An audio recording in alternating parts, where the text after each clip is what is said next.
Hey guys, this is your friendly neighborhood DJ Xquizit, and welcome to this week's Q&A with DJ Xquizit. This week we're going to be covering demos, and not just the basic stuff. Subjects like how top labels select tracks, how to build your demo list, and the proper format in using demo submissions. And finally, advanced demo submission strategies. First, we need to establish some assumptions that I'll be taking for granted. First, your track is beyond good. Second, you aren't famous enough to have labels knocking on your door for tracks. First off, is your track really that good? Sorry I need to ask, but if I ask you, is your track world class? You should be able to answer with a proud yes. As an example, when The Time Has Come first got finished, I listened to some of Jenna Beats' back catalog and I compared it to my track. Now, in my opinion, I think it's better than a lot of those tracks. My opinion. The other consideration I want you to ask is, are you trying to get your track signed, or are you trying to get it signed to the top labels? Many producers come into the scene and they never send their tracks to their dream labels. So let me ask you, how can you expect to reach the summit if you never send them your stuff? That's where today's lesson comes in. Topic 1. Building your demo list. First off, do you even know what a top label is? How do you get a hold of them? What are the basic steps? I've got a few tools that are going to come in super handy when answering those questions. Easiest thing to do is go ahead and go on beatstats.com and check out label statistics on there. On that site, at the very least, you're going to see what are the best charting labels. So some simple steps. Go ahead and write down the labels in the list that you recognize and would gladly work with. Disregard the labels that don't release your style of music. Group the labels as far as sub-labels and parent labels go. There are some sub-labels that do accept demos, but for the most part, it's the parent label that handles all demo submissions. Once you have that, go ahead and start looking for their demo submission guidelines. Please keep in mind that some of the best labels that provide the biggest help for your growth and development and are consistently supported by top DJs haven't had the luck of charting on the charts. So don't be afraid to consider other well-supported or supporting labels. Now, where to find the demo submission email or link? The one place I was able to find the vast majority of the demo information was in the About portion on the label's Facebook page. If you can't find it there, at least you'll be able to find what specific label family it belongs to. Also, check their Twitter, check their SoundCloud, check their Mixcloud for email addresses. If all else fails, you can find the name of the label owner, find their Facebook page, and look for their promo or management email and ask them for the info. Tweets also work wonders. Please also take into consideration that some producers are just so famous that the label is only for their releases and no one else's. So don't fail to check the Beatport releases page to see if that is the case. So okay, you now have the demo emails. Ever wonder how the top labels even consider you to sign a track?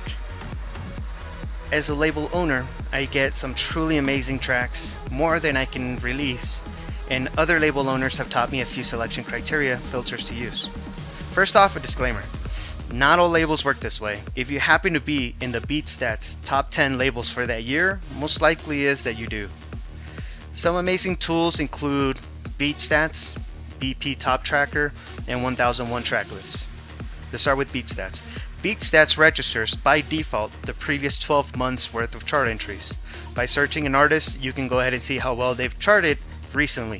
BP Top Tracker does the same thing, but it helps get an overall picture of the artist's chart entries, including the release entries.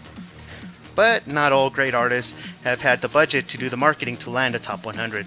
That's where 1001 Tracklist comes in.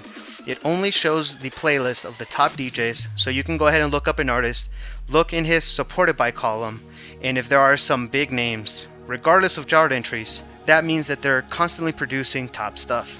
More advanced tools include seeing how many followers they have on Beatport.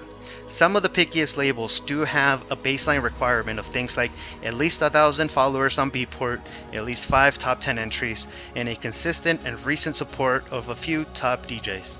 All information easily found on the tools I just provided. So back to the practical stuff. Let's get back on topic. Some basics.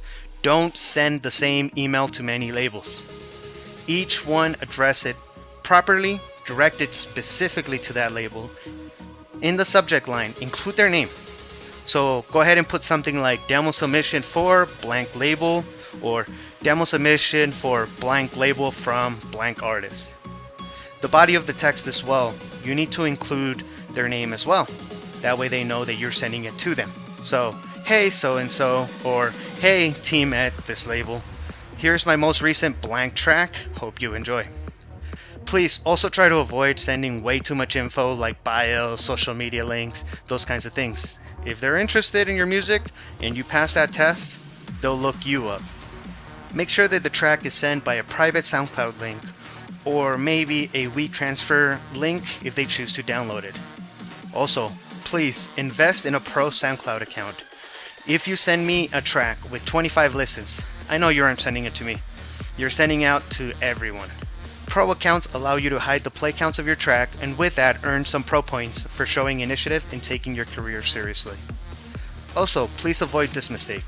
If anybody sends you a response with, I love the track, but the main drop needs some work, or it's, I love the track, I wish that you would have made this a little bit different, so for now I'm going to pass on it, please don't email them back for more feedback. Unless you've made some huge changes to the track, don't send it again to the same label. If you don't have a pro account and they don't answer after 2 weeks, they probably won't.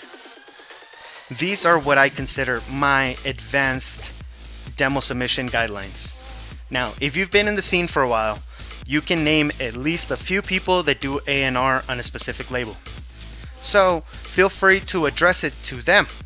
Go ahead and do something like, hey Henry, hope you like this track. I made it with your label specifically in mind. If you dig it, I'm sending it to you exclusively for the next week in hopes that you send me a response.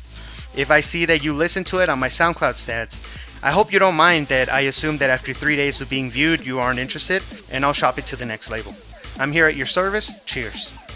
Sounds like you're chatting with them specifically, right? You're reassuring them that even though getting an answer would be very helpful, you aren't going to wait forever. After a while, and once you know that your tracks are solid and you've landed a few good labels, you'll be more comfortable sending it to a specific label and being honest about exclusivity. I don't mean to brag, but the last 5 tracks that I've sent out were accepted either by the first, second, or third label I send it to exclusively. And that's actually a source of pride for me. It tells me that I know what they're looking for and I'm meeting that need. So let's go ahead and review. First, build your list. Second, choose who you send it to. Third, make sure you follow the proper demo format. Patience and perseverance wins the day. So thank you guys so much for tuning in. If you like this, make sure to share and subscribe, like, give it the thumbs up. Trust me, it really helps. YouTube algorithms are weird, and for some reason, it asks for you to give it a thumbs up in order for it to be viewed by even more people. So thank you guys once again. Have yourself a great day. Let's do this. Bye-bye.